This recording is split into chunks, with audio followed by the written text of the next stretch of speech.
Myself, it's a pleasure to welcome you all to this webinar organized in collaboration with the Deccan Heritage Foundation, the Center for Islamic Studies, Cambridge University, and H.S. Shikanatha Narasimharajavattiya Foundation, myself. Before we start, I would like to express our concern for all those who suffered from this terrible pandemic that has brought so much sorrow and misery to thousands of people.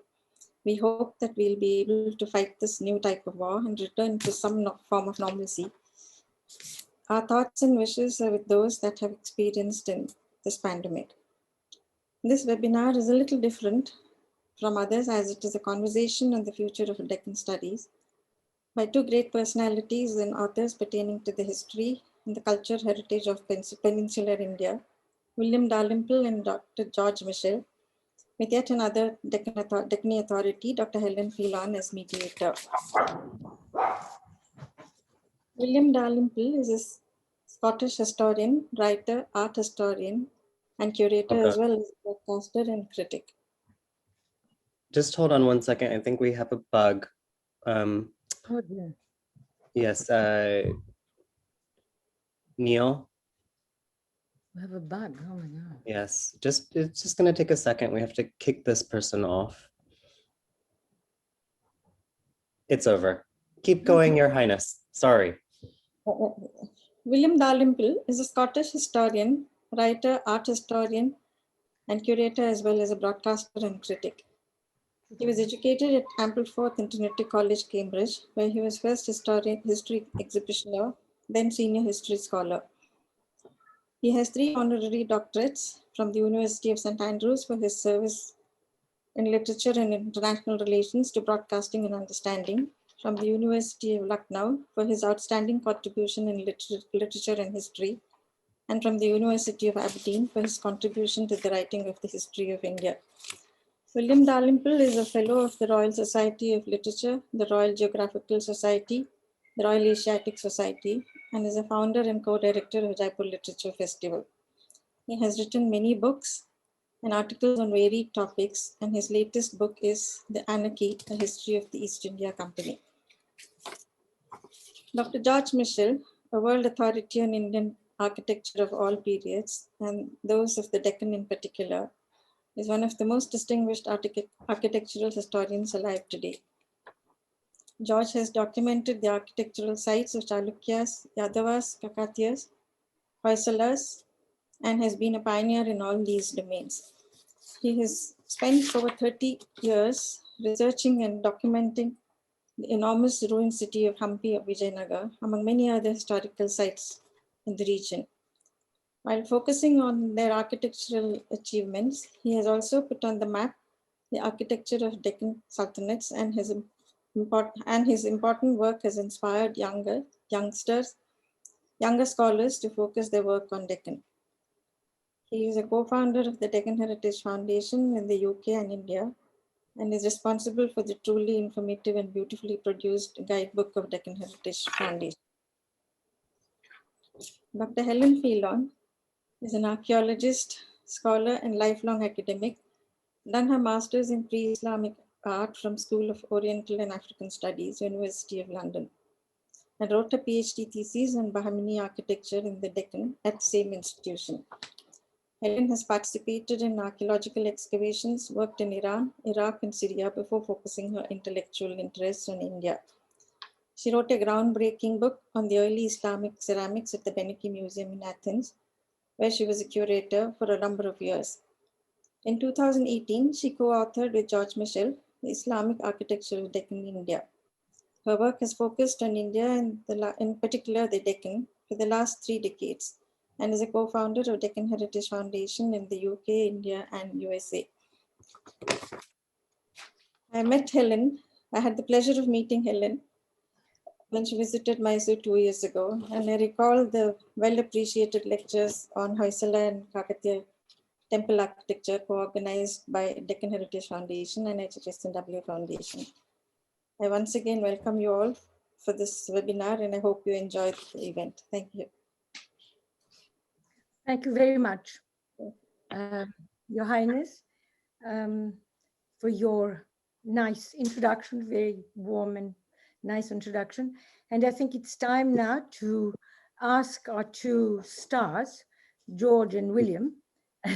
I will start with William first, whom I met years ago in Delhi when we first arrived in Delhi.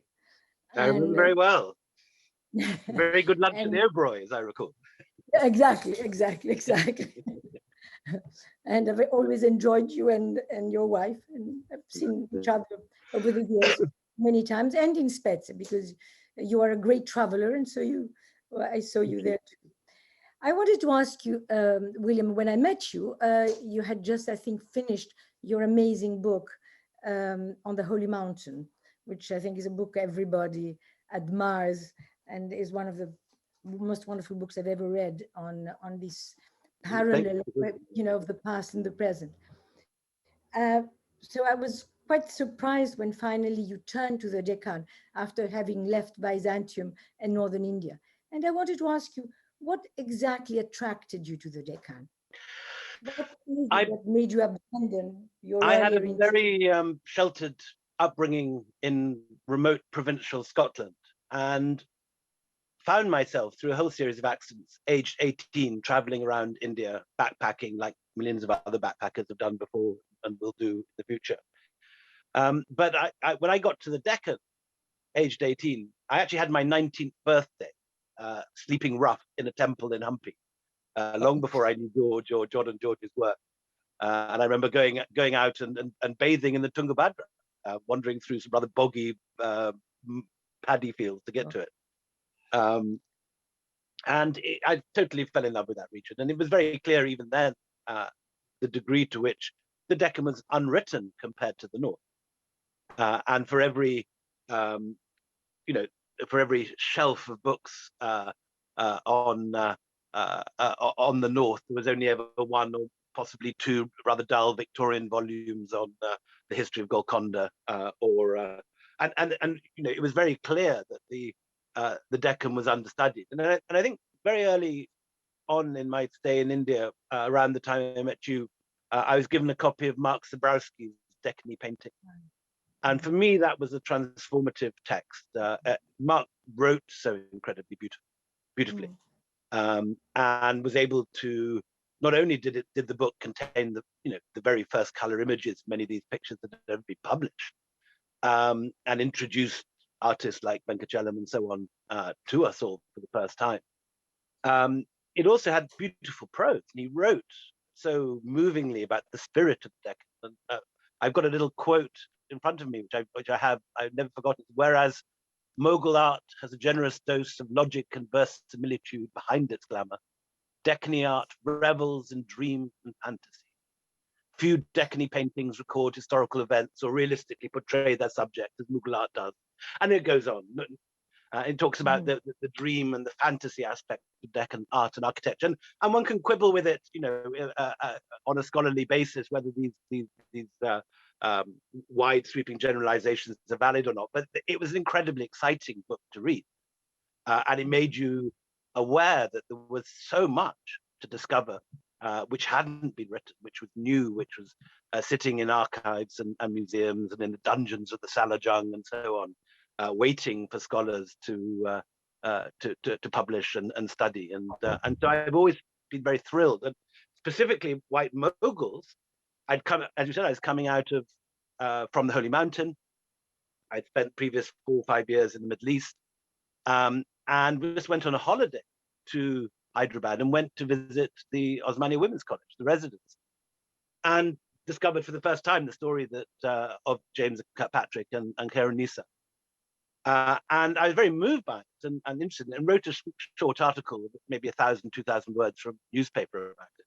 And then just on a sort of whim, went to the British Library, which had just, the whole India Office collection had just moved there, newly opened, newly established India Office, the Oriental Institute, the Oriental Reading Room.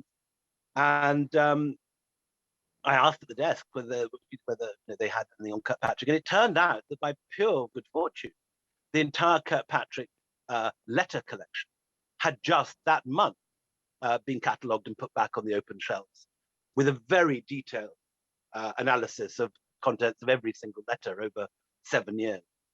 And also, the cataloger had helpfully found the key to the code that he used whenever he got to the intimate passages about what went on between him and Kerenisa.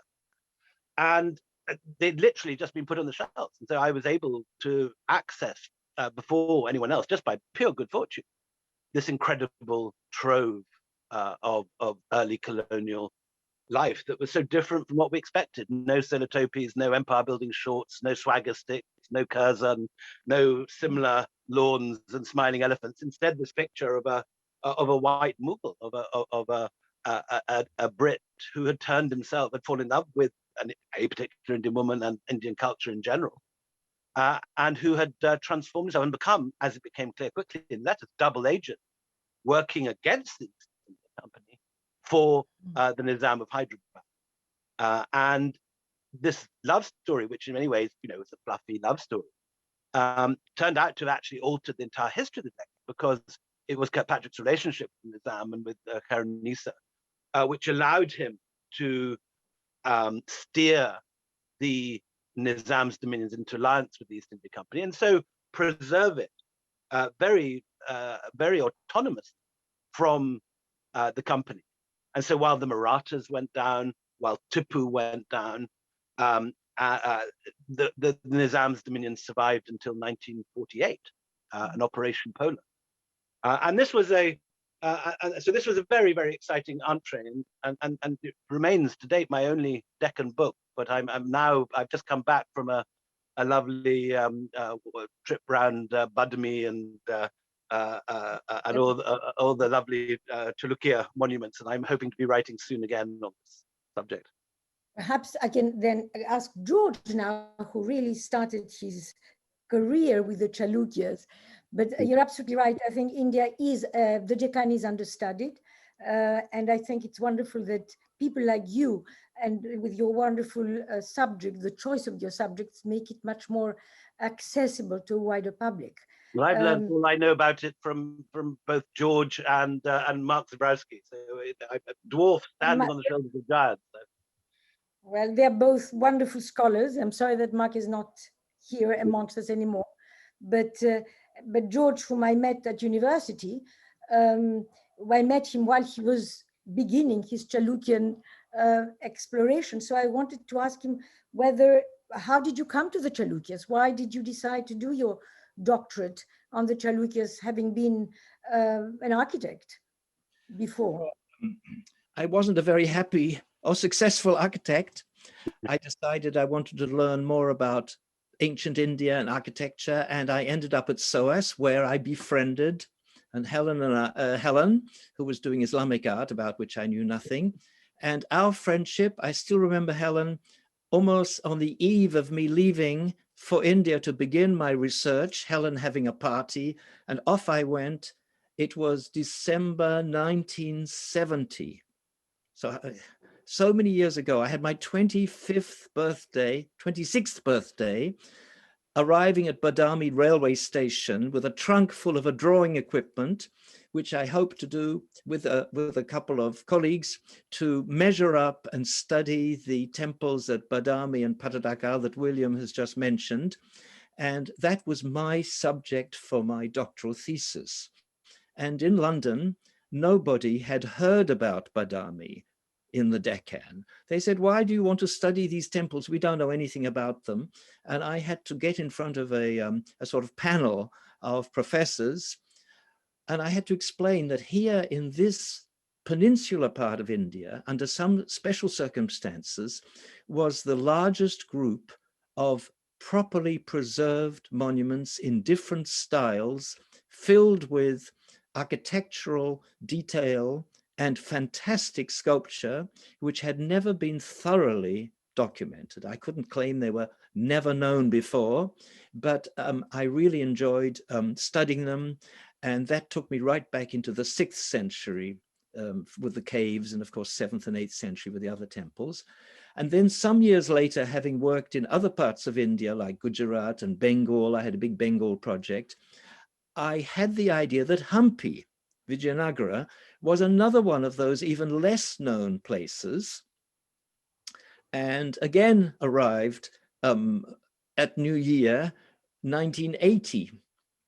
with a group of students, and we decided we would study Hampi because it's one of the most fantastic historical sites to be found anywhere in Asia, not just India.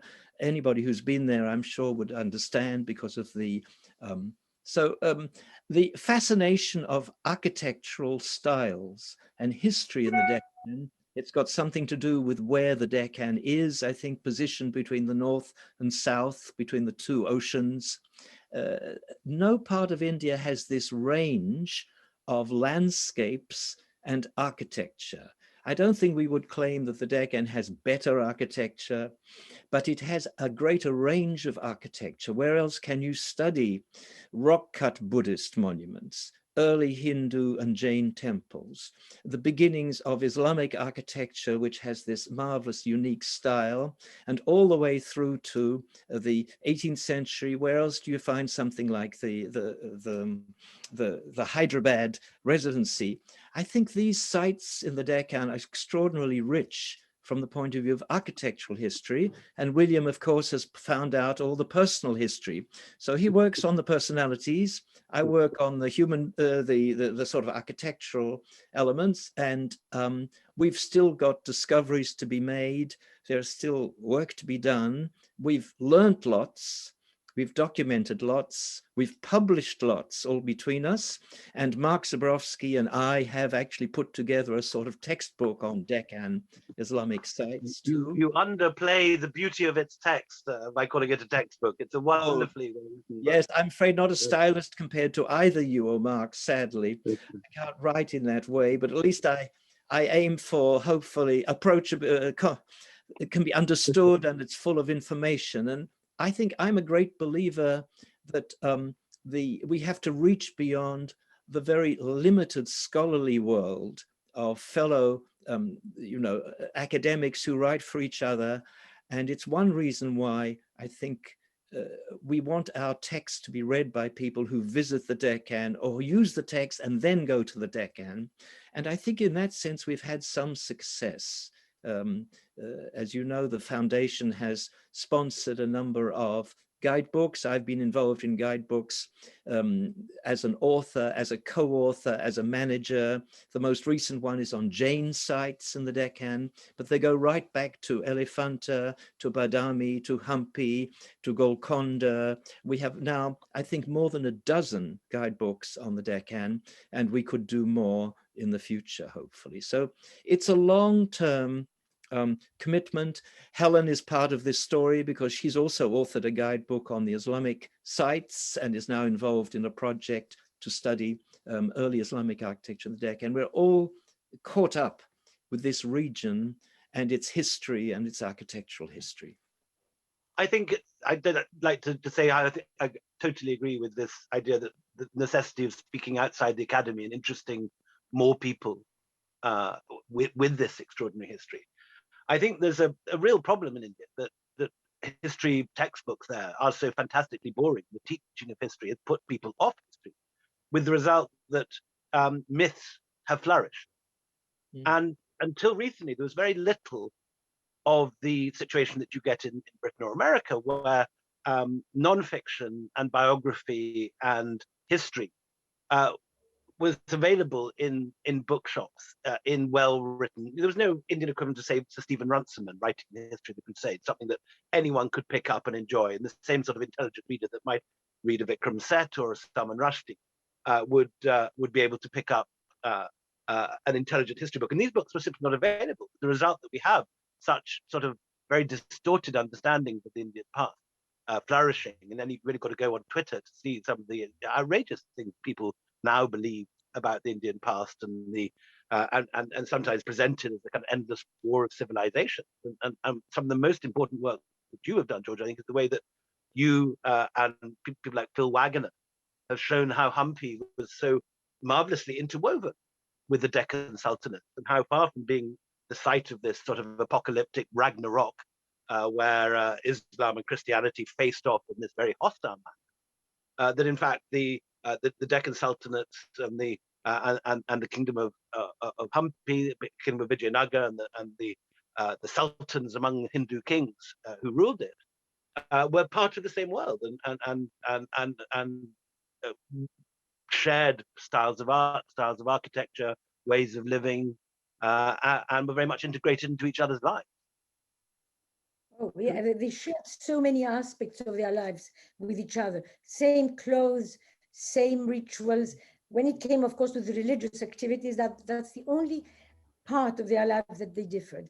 Otherwise, I mean, when you examine the two sides of the Tungabhadra, the north and the south, the differences are really not important. Is what is important is what they do with each other's culture and each other's visual traditions. They change them in ways that retain the elements of the original, but at the same time are transformed by the traditions of the local. And I think this is also something very Deccani, I find, that you never have two things that are the same.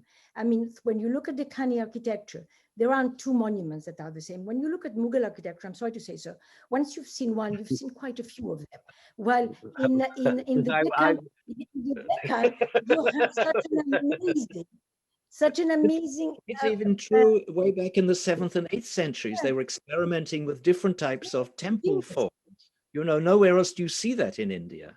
You know, the north and so-called north and south styles together in the Deccan. In Patadakal alone, you see the two side by side. Yeah, you can't see it, or Mahakut, you can't see it anywhere else.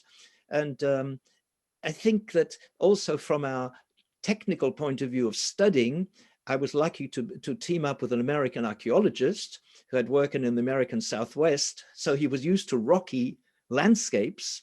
And when he got to the Tungabhadra Valley, it all seemed sort of familiar with these great boulders.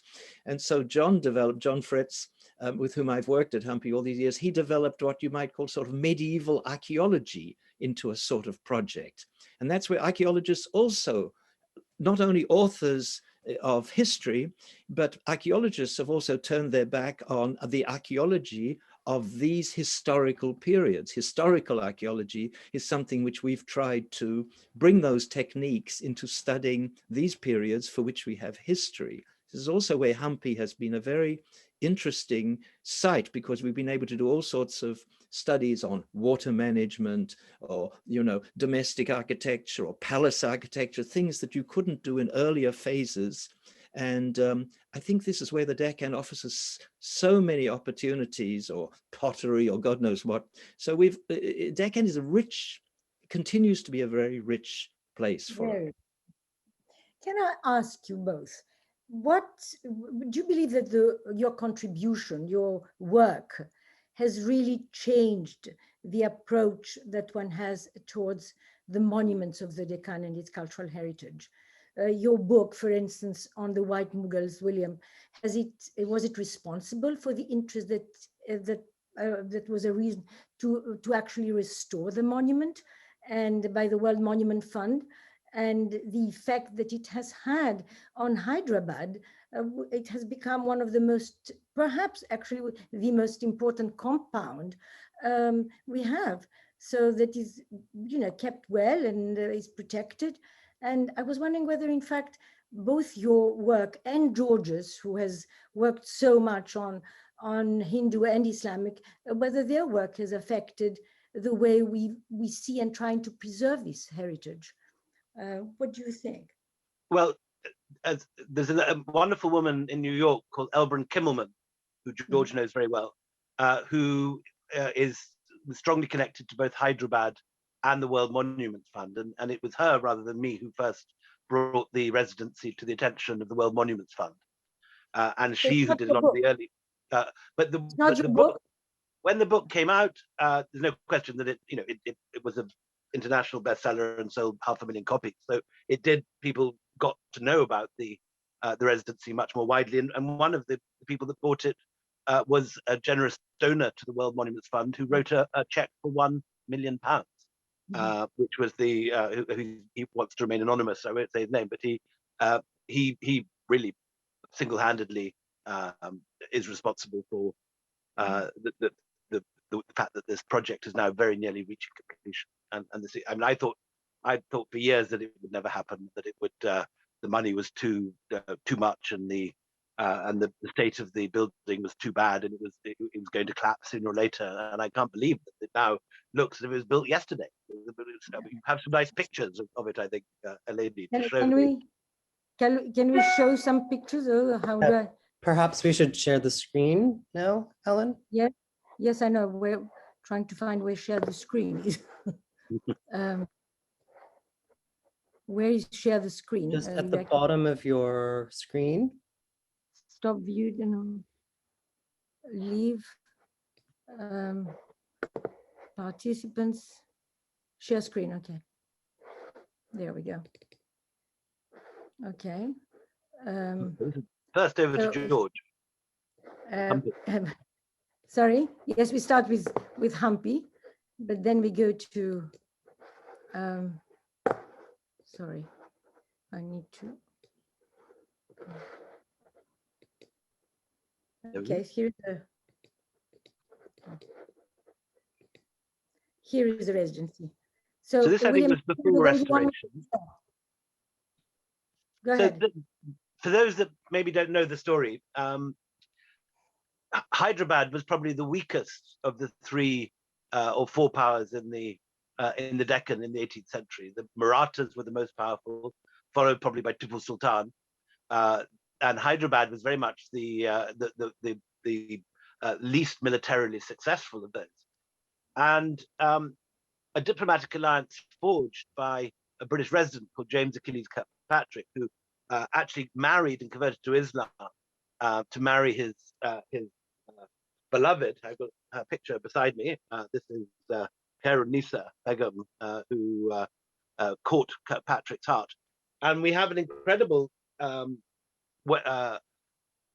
detailed knowledge of what happened, partly from James Achilles Kirkpatrick's own letters to his brother, which he wrote twice a week, every week, without fail, and with extremely intimate details in code.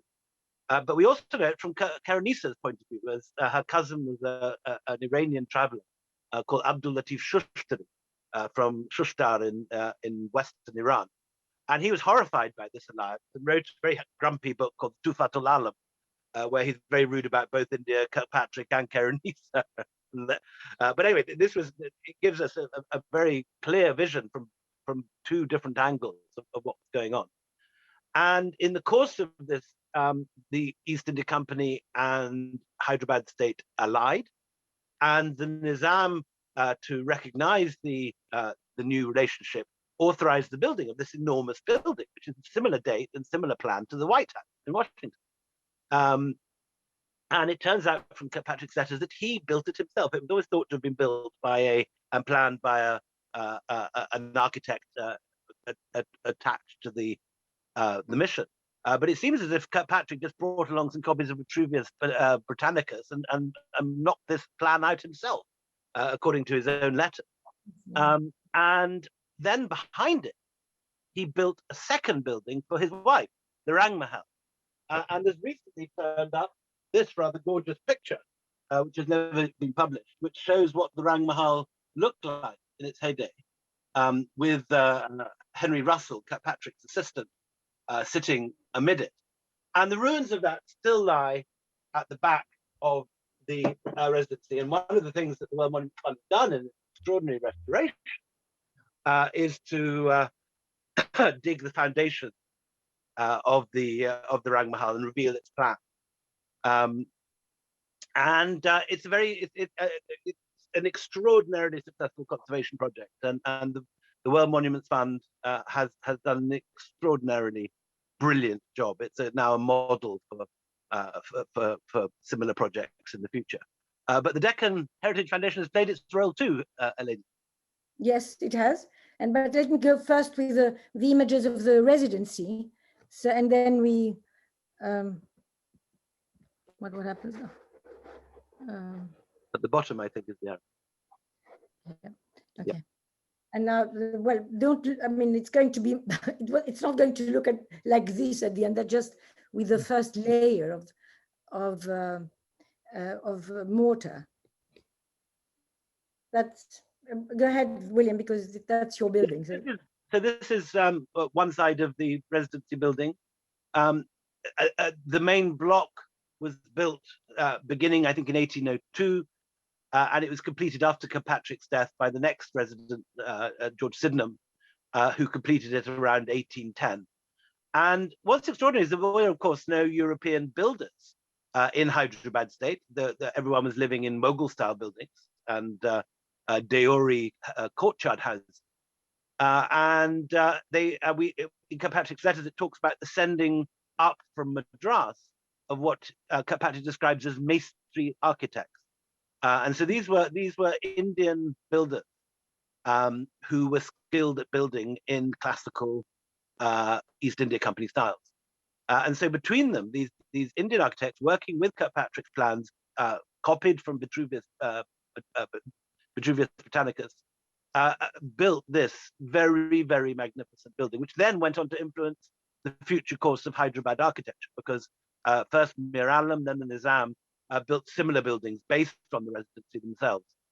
So you begin to see this sort of hybrid style with something like in Chow Mahalla Palace, which is part late Mughal and part sort of East India Company influence, and particularly the building of the residency. So this building, which marks the alliance with the East India Company, which preserved Hyderabad as the largest and premier independent princely state within the embrace of British India. And at the time of 1947, Hyderabad had a GDP higher than Belgium and a population larger than most of Europe, and was by a long way the most prestigious princely state. Today we think of Jodhpur, Jaipur, and all these other states which have managed post-independent India much more successfully than Hyderabad has. But this is the memorial to the beginning of that relationship. This is the Durbar Hall, as it is now, which is looking absolutely magnificent. I haven't seen these pictures, and I just think it gives me such pleasure. And this is the restored papier-mâché ceiling, which again is thought to have begun under Kirkpatrick, and I saw it when it had been taken down and was being pieced together in the Durbar Hall by conservators, and now they've completed it. And what a spectacular job they've done. As I say, this project is a model for what is possible, both in terms of fundraising, in terms of completion and planning, and it'll now become apparently a museum of Hyderabadi history. And this amazing stairwell. This amazing stairwell, supposedly modeled on I think Adam's plan for Hume House. I don't know whether that's right or not. That's often what you read in the architectural books, but certainly a thing of extraordinary beauty, and one of, frankly, one of the greatest pieces of Georgian architecture in India. And then the model. And then the model, which was in a very tatty state when we all first saw it. A tree fell on it in the 50s. It was never restored. It was completely disintegrating.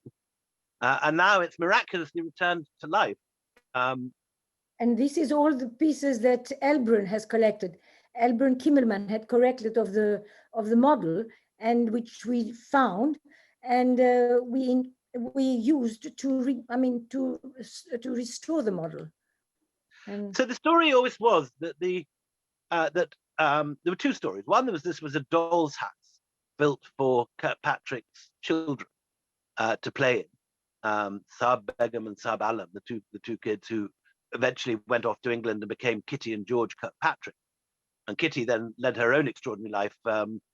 Carlyle fell in love with her and dedicated one of his novels to her before she was finally got back in touch with her mother, which we'll talk about in a second. But this building may also have been a scale model for the residency before it was built, like an architect's model. Because what's interesting is that the model differs slightly in a couple of important respects from the actual residency as built. And that's led some scholars to believe that it could actually have been literally an architect's model. But that's what the architects, the restorers, believe, that in fact this model helped them realize some of the problems that they had with the actual residency, because the detail was different here. So, because the interesting thing is, is that while excavating the area between the residency and the model, all these garden types were discovered. And they ran from Mughal garden to different types of gardens introduced by the different British representatives who resided in the residency. And they all built their own gardens. So when we are going to restore these gardens, I hope in collaboration with different other institutions, we would like to preserve the different types of gardens that distinguish this area. Before we finish, Eleni, I would love just to read a couple of lines. This is the letter that Kitty Kirkpatrick, the daughter of Kerenisa and Kirkpatrick, who was taken at age 7 and sent off to England, converted to Christianity, wrote to her grandmother when she reconnected with them after 30 years. And the grandmother is still alive in Hyderabad. And Kitty wrote this: "What do you write to a grandmother you haven't seen for 30 years when you've lived the other side of the world? You now speak English, you now are a Christian. And your Shia Hyderabadi Persian and speaking grandmother gets in touch with you." And she just writes this. I think it's so moving. "I often think of you and remember you and my dear mother. I often dream that I'm with you in India and that I see you both in the room you used to sit in. No day of my life has ever passed without my thinking of my dear mother. I can remember the veranda, the place where the tailors worked, the place where the housetop where my mother used to let me sit down and slide.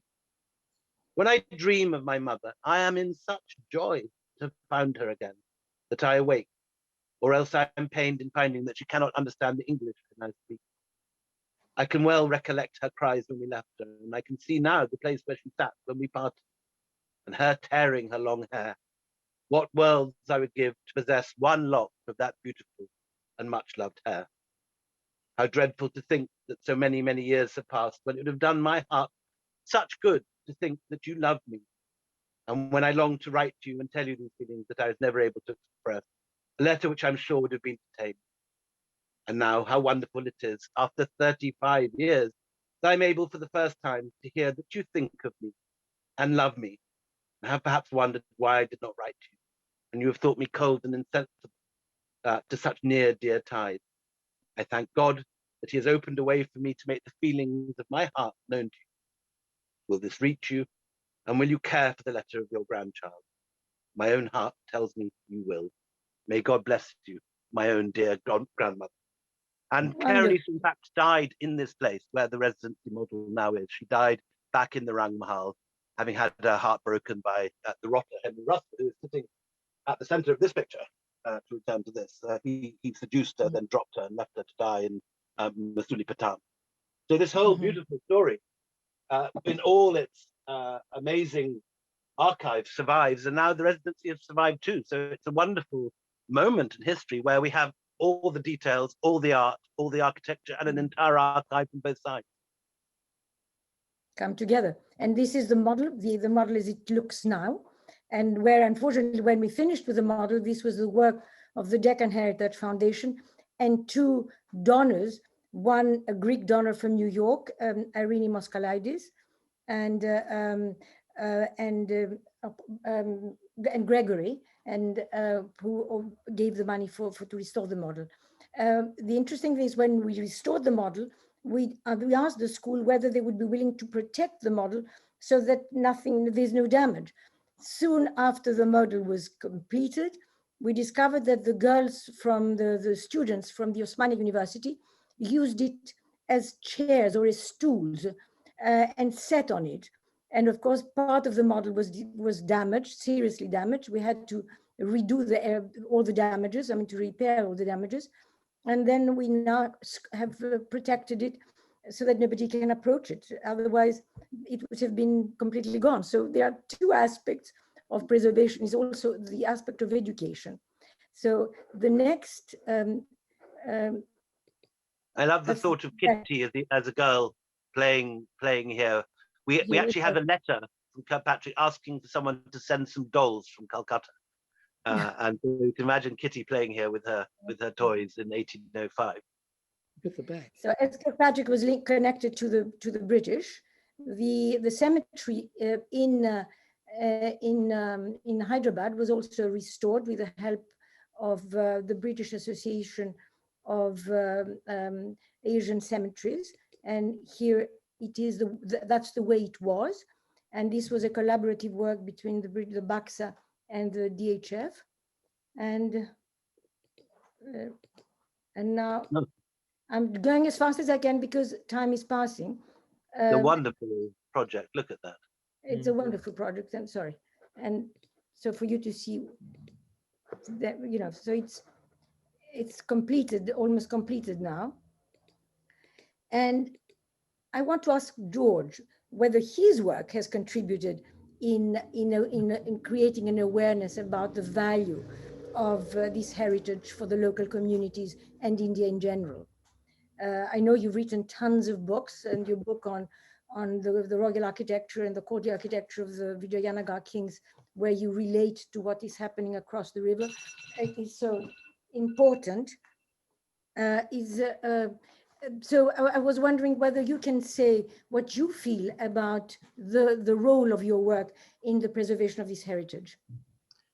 Well, I think we'd like to believe that our research, our publications have helped people understand and appreciate Hampi in a new way. And certainly in the 20 years that we were at the site doing our field work, we saw a huge increase in visitors and interested visitors, not only pilgrims to the temple, but visitors. And some of them managed to get across the river to Anagondi, which was a sort of forgotten little village in which there was this dilapidated palace about which we didn't have letters from the local Raja and his children or anything like that. We know it was connected with a family that managed to live on right down to the present day. There is a present family there, a present Maharaja, and this was one of the royal buildings connected with their ancestors, probably sometime in the 16th century. And Anagondi was absolutely off the tourist visitors trail. You had to get there by crossing the river. It was a wonderful excursion. It still is. And I think because it was out of the way, it also escaped the sort of stronghold of the Archaeological Survey of India, which has taken possession of much of the Hampi site. And therefore there was this abandoned place of historical importance, but it was also an opportunity for the Deccan Heritage Foundation to step in and say, right, since the Archaeological Survey is not interested or has not become interested in this, why don't we have a look at this? And then I think with Helen, we probably visited together many years ago, first time to Hampi, we went across to Anagondi. We saw this dilapidated palace, and thanks to Helen and our fellow trustees and colleagues, money has been raised to restore it. And so Helen, show us some of the pictures of what the work has been going on, fixing this wonderful building up and revealing that in fact, seems to have been a gateway leading to perhaps a wooden structure which is no longer there. It's something probably we think from the 16th century. Let's have some more pictures of it. And the interesting thing about it, it's located in the middle of a small village. It faces onto what in Italy would be called a sort of piazza, a sort of town square, if you like. At the other end is a temple still in worship, and this is where people gather. And I think the idea is that once this is restored, we are going to turn our attention to fixing up this plaza, making shops, making facilities, not only for visitors, but also for local people to get involved, to ensure that this palace is looked after, but also a way of making livelihood for themselves. So they will see that visitors coming here, enjoying the palace, they can also themselves get involved in the local economy. And that's something which Helen has been very concerned that our foundation should aim at always, that we do projects, we try to raise money and spend it in a way, not only by employing people to do the restoration, but also by making projects that will, in a way, give some benefit to the local community, so they will understand that their past is something to do with not only their present, but also their future. And one of the projects which Helen should say just a couple of words about is this water management project at Bidar, which is one of the great 15th century Islamic capitals of the Deccan, but still has a city today and people. So Helen, I think you also wanted to say something about the Karez project at Bidar, which is an important meeting point of history, technology, and the local community today. Let me quickly go through these. We also, in Anagundi, we found paintings inside. Here you see a painting of a little, of an elephant. And what is interesting is that on the back, on the facade, there were these niches with figural representations, as is this figure, which might be European, dressed in a sort of adaptation, a hybrid type of garment, combined different traditions, different styles rather. And here's the restoration at work, and that's the restoration of the Karez, and that is what we plan to have around the Karez. The Karez is a system that was introduced in the Deccan during the late 15th century by immigrants from Iran, mostly southern Iran, and you have this long line of wells with a water canal, underground water canal, that connects a source with a source with a temple, and along which you have all these openings where people could access water for their needs, for their productive gardens, for their everyday needs at home. And that's what we plan to have once the project is completely finished, is to have all these openings, and this is the line of the Karez, surrounded by lands which can be used by the locals to produce their daily needs. What the importance of the Karez is also that we created entrepreneurs. There's a group of people who started working for someone else to collect the waste management and the liquid management. The waste management was actually quite useful because it produced manure, which were able to sell to the other communities. And they realized that they could actually start a business by using all this, and they did. And it's a very successful business that was started just a year ago. And they're very happy, and they're working, collecting the rubbish from their different houses and turning it into something productive. And here is what we found, and that is what we gave back, water that can be used by all. So, so I think, do you think that how can we involve more and involve the local communities into these activities? Of course, through education is one thing, but we have a problem very often is that, in fact, many of these monuments belong to the Archaeological Survey of India. Other monuments, the ones we've approached and we've tried to restore, do not, and therefore it's much easier because you're dealing with the local communities. Many are related to these monuments because they are the panchayats or the local waqfs. But for instance, the problem that we'll have soon, I think, would be because a monument has passed from one administration to the other. But I think it's terribly important to somehow include and try and involve the local communities in whatever one does, in order for the restoration to last. Otherwise, we've gone, and within a few minutes, the whole thing becomes a rubbish heap. So I would like to know what you think, William and George, about how to best to address this issue. George, over to you on that. Well, I think it's very difficult with governmental official channels.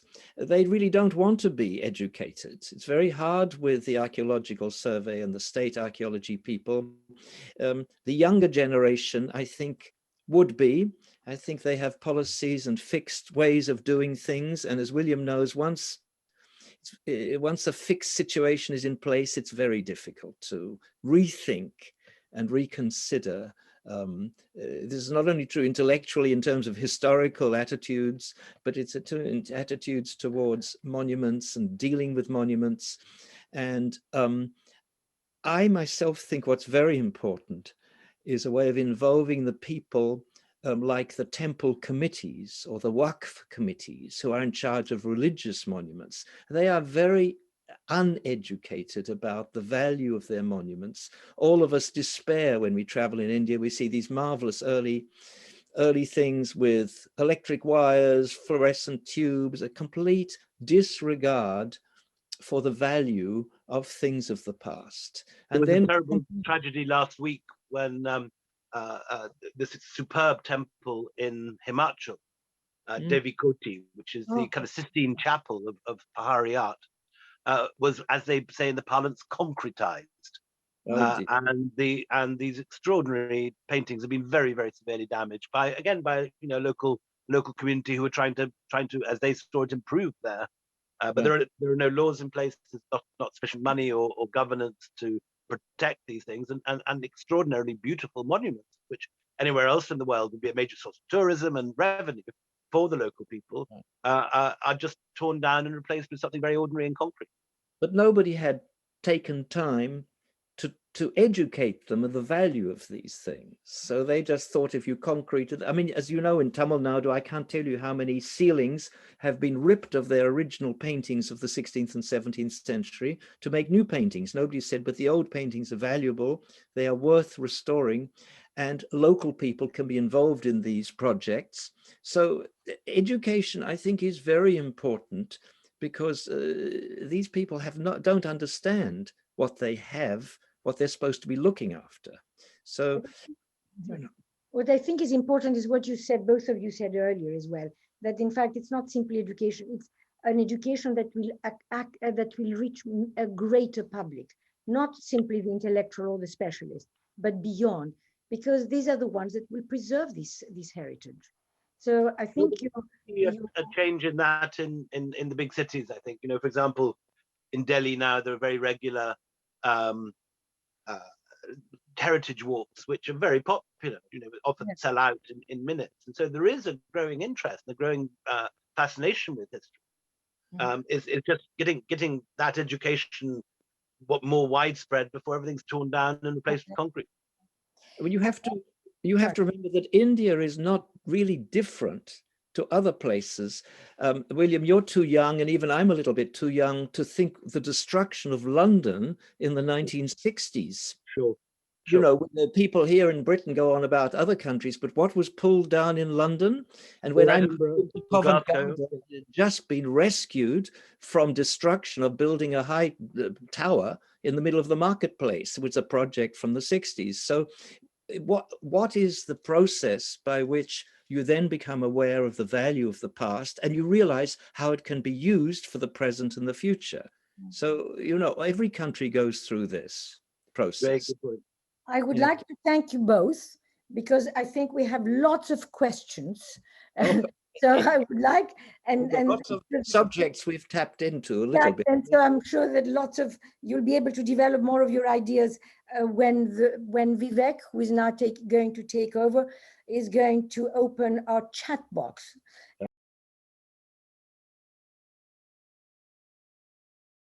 30 years ago. Could I just chip in there? And I've got in front of me something which Mark sent me, which was a letter that Jackie Kennedy wrote to him. Yes. After seeing, hypnotic. Exactly. After seeing the Deccan hypnotic nature of Deccan painting.